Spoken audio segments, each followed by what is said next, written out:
Yo, what's going on, guys? Still have the Veloster. Hasn't sold yet. I don't know if I actually am going to sell it anymore. We'll see. CSX or Fa5 Civic. Got the Z3 head on it. K24 A2 block. Oh, parts everywhere. Right now, I just got to get these bolts tightened down on the head studs. But it's all OEM hardware. I use SuperTech intake seals, and I use some Fa5 exhaust seals. The reason for that is I actually had some SuperTech exhaust seals. Those were not going on the way I thought they would, so I swapped out to Fa5. Those went on right away, so that's great. I'm hoping in this video we'll at least try to get the cams on and maybe get the engine in time. We'll see, but I'll update you guys along the way. All right, guys, we got the homie who just pulled up. This motherfucker, you got the V35 that pulled up. Man's got the driveway looking like a shop. Oh yeah, dude, too many cars. This is the shop. Homie pulled up. So we got all of the nuts tightened down on the head, or at least hand tight. We're gonna go through, torque them 3 steps. You got like 1, 2, 3, 4, 5, 6, 7, 8, 9, and 10.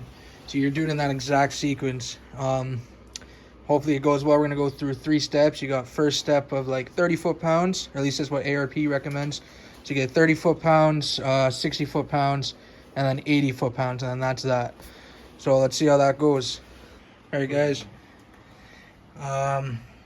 Head studs are torqued down. Went through 2 increments of 30, 2 increments of 60, and then 2 increments of 80, just to double check everything.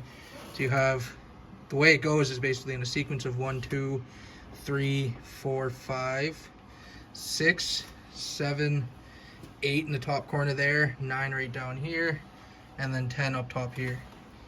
So that's torqued down, should be good. Now we're gonna try to throw the rocker assembly on, and hopefully that goes well as well.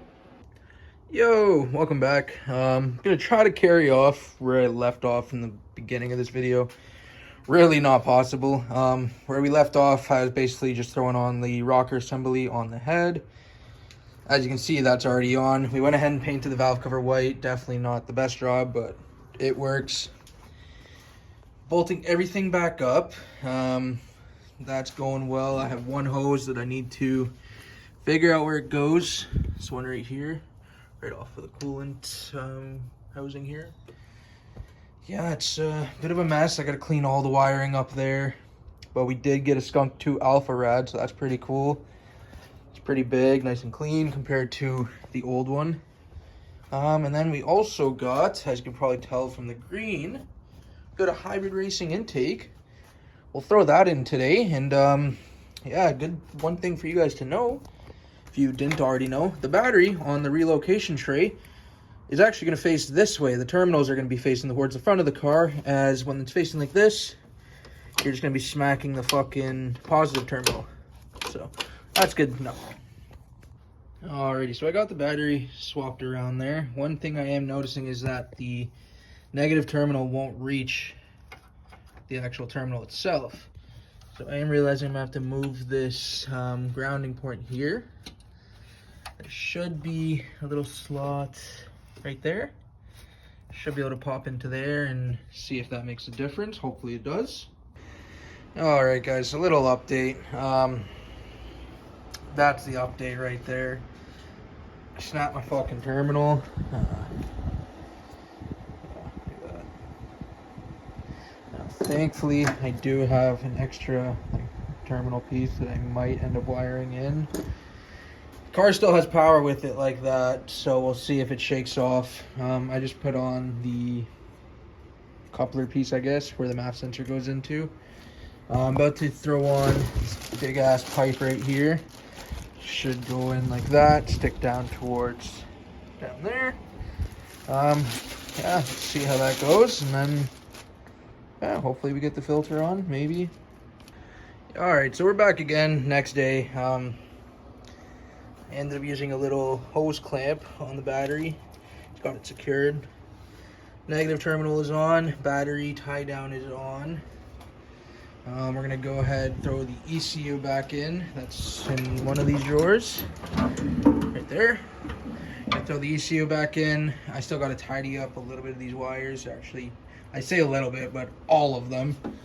I'll probably do that the last part. Gonna throw the cold air intake pipe in after ECU is in. And yeah, let's see how that goes. Hopefully it goes in fairly well. Looking at this car, likely it's not going to. Okay, so wiring mess is not as bad. I secured this piece here for the hoses.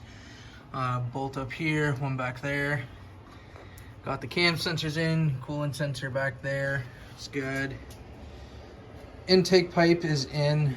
Z3 ECU is in.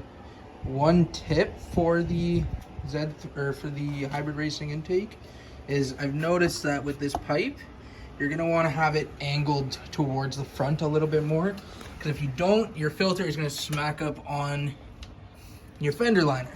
So that's probably the best tip I've noticed. As you can already see, I have the filter on there. Now I just need to get this bracket put on. I think that's gonna hold down on this clamp to make sure it doesn't go anywhere. But yeah, we'll get that going and then I'll update you from there. Yeah. Alright, little update. This might help you or might not. This bolt here, holding on the front bash bar, is going to be in the way. And getting that bolt tightened down on at least my car was a pain in the ass, wouldn't work all the time. So I got it tightened down when the flange was like upside down, or this piece here was upside down. So I pulled this bolt out just enough to slide the back piece in. And now I'm just going to tighten it back down, tighten that flange, or whatever this piece is called, down, and throw the filter in. Alrighty. And got that piece in, filter is on properly. Oh, now I just need to throw the belt back on and get a Honda, and hopefully we don't have any leaks. Fingers crossed.